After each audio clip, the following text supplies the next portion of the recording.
Okay, so my mom and my brother knew all along. I have an older brother, he's 3 years older, who's extremely supportive. He is also an entrepreneur, so he kind of gets it. My mom, I've had the most difficulty with, again, because of the culture. I only recently told my dad. My parents are still married. They've been married for almost 40 years. They're like best friends. And my dad, when I told him, he was literally like, is it like nude modeling? I'm like, kind of. And that's kind of how I segued in. And then eventually I'm like, no, I do.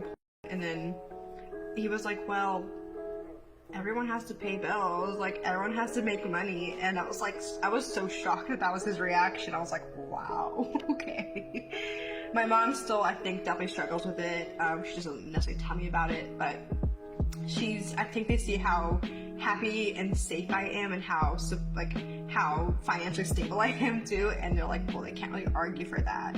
And how much I've grown as a human being over the last couple of years, really, through my journey. And I used to live in Seattle. I lived in Seattle for about a year, and that was a whole thing. I was in like a cult, and it was a crazy story. But they've seen like the progression of my growth over the last couple of years, and I definitely have being in the adult industry to attribute to that for sure. So I got involved. I was that deep. I mean, I moved literally across the country with 2 bags, 2 suitcases. I sold my car. I moved into a 110 square foot apartment, micro apartment in downtown Seattle. It was $900 a month, which is disgusting, actually, how much I paid for that apartment. And started building my dream. But it wasn't until I moved to Seattle that I realized how extreme this group really was.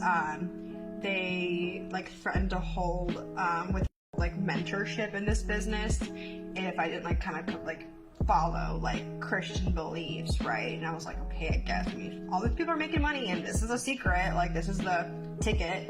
Sure, I'll go to church or whatever. So I swore myself to celibacy and all that. It lasted all of 6 months before I met a guy, and he got me off my feet. He was the wrong kind of guy, but whatever. It got me out of the business. I obviously broke my vow, and I told my mentor, that was mentoring the guy that was mentoring me. I told him that I had watched, and he basically told me I was a addict, and I really believed him because I respected him, and I was like, oh my god, I'm a addict because I watched once and I had twice in a year. Crazy. And it's looking back now, it's so wild. I was like, wow, these people really thought they were doing me a favor, and they really were not.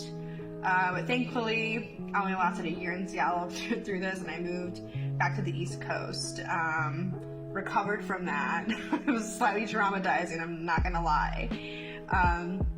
I re-enrolled in school. I finished my undergrad degree, and then I got into grad school. And then that kind of segued into a whole other thing as well, which I'm happy to expand on more.